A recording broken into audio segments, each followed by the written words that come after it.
ಮನುಷ್ಯನ ಎಷ್ಟು ವರ್ಷ ಬದುಕ್ತಾನ?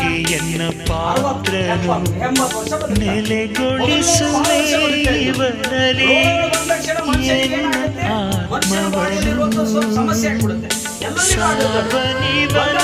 ಜಗದಲ್ಲಿ ಯಾಕಂದ್ರೆ ಏನಾಗ್ತದೆ ಯಾರು ನನಗಂತ. ಆದ್ರೆ ದೇವರು ಹೇಳ್ತಾ ಇದ್ದಾನೆ, ನೀನು ಭಯಪಡಬೇಡ, ನಾನಿದ್ದೀನಿ. ಹಲ್ಲೆಲೂಯಾ. ಯಾಕಂದ್ರೆ ನಮ್ಮ ಎಲ್ಲಾ ದೇವರಿದ್ದಾನೆ.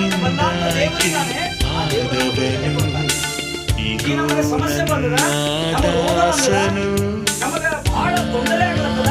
ನಾವೇನ್ ಮಾಡ್ಬೇಕಂದ್ರೆ ದೇವರ ಮೊರೆ ಹೋಗ್ಬೇಕು, ದೇವರನ್ನು ಬೇಡಬೇಕು. ದೇವರೇ ನನಗೆ ಈ ಸಮಸ್ಯೆ ಅಲ್ಲ, ನಾನು ಬಿಡುಗಡೆ ಮಾಡು.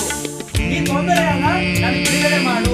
ಲೋಕದಲ್ಲಿ ಇರುವವರೆಗೆ ಮನುಷ್ಯ ಹುಟ್ಟಿನಿಂದ ಸಾಯುವವರೆಗೆ ಬಹಳ ಅನುಭವ ಆಗ್ತದೆ ಅವನಿಗೆ, ದೊಡ್ಡ ದೊಡ್ಡ ಅನುಭವ ಆಗ್ತಾವ ಅವನಿಗೆ. Hallelujah, hallelujah.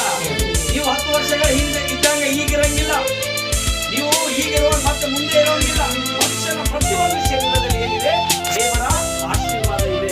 ಅದಕ್ಕಾಗಿ ನಾವೊಂದನ್ನು ಅರ್ಥ ಮಾಡ್ಕೊಳ್ಬೇಕು, ರೋಗಕ್ಕೆ ಭಯಪಡುವ ಅವಶ್ಯಕತೆ ಇಲ್ಲ, ಸೈತಾನನಿಗೆ ಭಯಪಡುವ ಅವಶ್ಯಕತೆ ಇಲ್ಲ.